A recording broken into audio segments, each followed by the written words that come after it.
ऐसा क्या हुआ था जिसने माता सती को मजबूर किया अग्निकुंड में कूदकर अपनी जान लेने के लिए? वो तो शिव की अर्धांगिनी थी, उनके पास तो अनंत शक्तियां थी। स्वयं महादेव की पत्नी होने के बाद भी अग्निकुंड में जलकर उन्हें मरना पड़ा। क्या है इसके पीछे की कहानी, चलिए आज जानते हैं।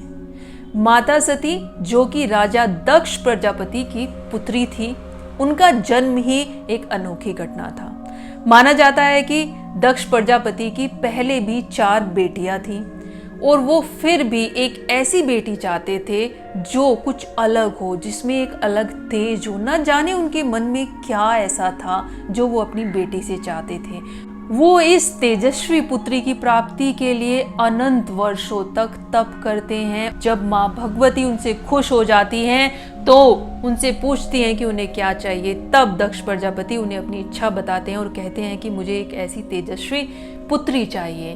तब माता उन्हें आशीर्वाद देती है कि तुम्हारे घर में मैं खुद तुम्हारी पुत्री के रूप में जन्म लूंगी। तब दक्ष प्रजापति के घर में माता सती का जन्म होता है। माता सती बचपन से ही अपनी लीलाएं दिखाने लग जाती हैं और वो बहुत ही गुणवान और तेजस्वी होती हैं, ठीक वैसी ही जैसा कि दक्ष प्रजापति चाहते थे कि उनकी पुत्री हो। धीरे धीरे माता सती बड़ी होने लग जाती है तो दक्ष को उनके विवाह की चिंता होने लग जाती है। इसके लिए वो ब्रह्मा जी से निवेदन करते हैं कि कोई ऐसा सुयोग्य वर बताइए जिससे कि मैं अपनी पुत्री का विवाह कर सकूं। इस पर ब्रह्मा जी कहते हैं, तुम्हारी पुत्री तो स्वयं माता का ही रूप है, इसका वर बनने की ताकत अगर किसी में है वो सिर्फ और सिर्फ महादेव में है। महादेव ही एक योग्य वर है तुम्हारी पुत्री सती के लिए। दक्ष प्रजापति मान जाते हैं और माता सती और भगवान शिव का विवाह बड़े धूमधाम से करवा दिया जाता है। यहाँ तक सब कुछ अच्छा चल रहा होता है। एक बार ब्रह्मा एक सभा का आयोजन करते हैं जिस सभा में सभी देवी देवता विराजमान होते हैं। इसी सभा में ब्रह्मदेव दक्ष प्रजापति को भी बुलाते हैं। जब दक्ष उस सभा में पधार रहे होते हैं तो वहां बैठे सभी देवता दक्ष प्रजापति को देखकर अपना स्थान छोड़कर खड़े हो जाते हैं दक्ष प्रजापति के सम्मान में। पर भगवान शिव अपनी लीला में मग्न थे, वो देखते ही नहीं और वो दक्ष प्रजापति के लिए खड़े नहीं होते हैं। जब दक्ष प्रजापति देखते हैं कि भगवान शिव अपनी जगह से नहीं उठे तो उन्हें क्रोध आता है। वो मन ही मन में भगवान शिव के प्रति ईर्ष्या पाल लेते हैं और ये ईर्ष्या धीरे धीरे बढ़ती चली जाती है। एक बार भगवान शिव और माता सती कैलाश पर बैठे होते हैं तो माता सती देखती हैं कि सभी देवता कहीं जा रहे होते हैं। माता सती शिव से पूछती हैं, भगवान ये सब देवता आज कहाँ जा रहे हैं? इस पर भगवान शिव बोलते हैं, देवी ये सब आपके पिता के यहाँ होने वाले यज्ञ में जा रहे हैं। इस पर सती बड़ी हैरान हो जाती है और भगवान शिव से पूछती है, भगवान क्या मेरे पिताजी ने आपको आमंत्रित नहीं किया? भगवान शिव बोलते हैं नहीं। इस पर माता सती को बड़ा अचंभा होता है। वो कहती है मैं तो जाऊंगी। भगवान शिव कहते हैं कि बिना बुलाए कभी भी अपने घर नहीं जाना चाहिए। जब एक स्त्री का विवाह हो जाता है तो उसका सम्मान उसके पति के साथ होता है और उसे बिना बुलाए अपने घर कभी नहीं जाना चाहिए। पर माता सती तो जिद कर बैठती हैं और कहती हैं कि नहीं, अगर यज्ञ हो रहा है तो मेरी और बहनें भी आई होंगी, मुझे उनसे मिलने का मौका मिलेगा, मैं तो जाऊंगी। और ये कहकर भगवान शिव भी उनकी जिद के सामने घुटने टेक देते हैं और बोल देते हैं, ठीक है जैसी तुम्हारी इच्छा। इस पर माता सती अपने घर चली जाती हैं। जैसे ही वो अपने घर में प्रवेश करती हैं तो उनसे कोई बात नहीं करता। जब दक्ष प्रजापति उनके पिता उन्हें देखते हैं तो कहते हैं, तुम यहाँ क्या कर रही हो?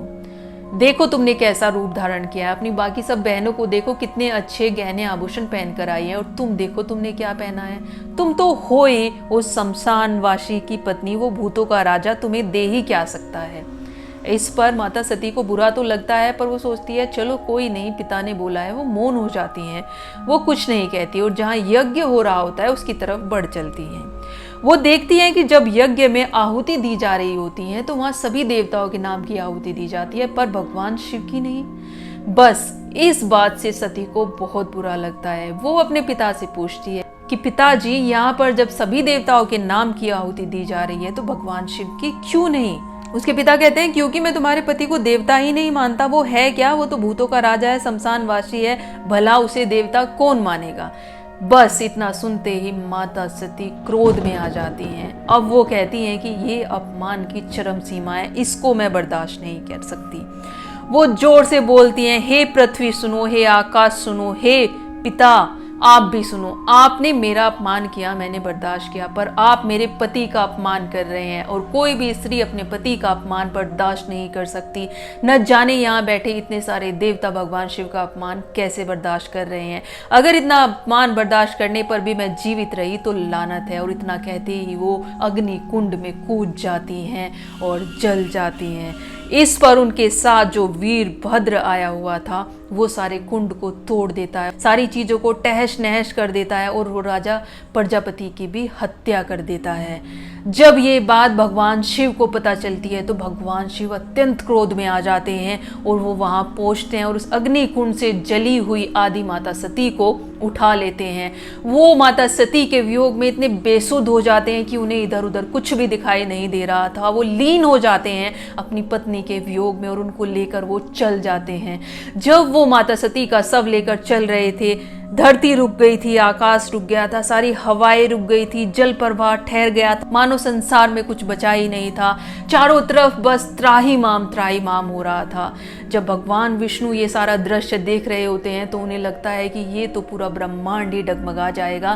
तब वो अपना सुदर्शन चक्र निकालते हैं और माता सती के एक एक अंग को काटने लग जाते हैं। ऐसे करते करते माता सती के एक एक अंग को काट दिया जाता है और जहां जहां माता सती का अंग पड़ता है वहीं शक्तिपीठ की स्थापना हो जाती है। जब आखिर में पूरे अंग कट जाते हैं और भगवान शिव के हाथों में कुछ भी नहीं बचता, अचानक से भगवान शिव को सुध आती है कि ये हुआ क्या।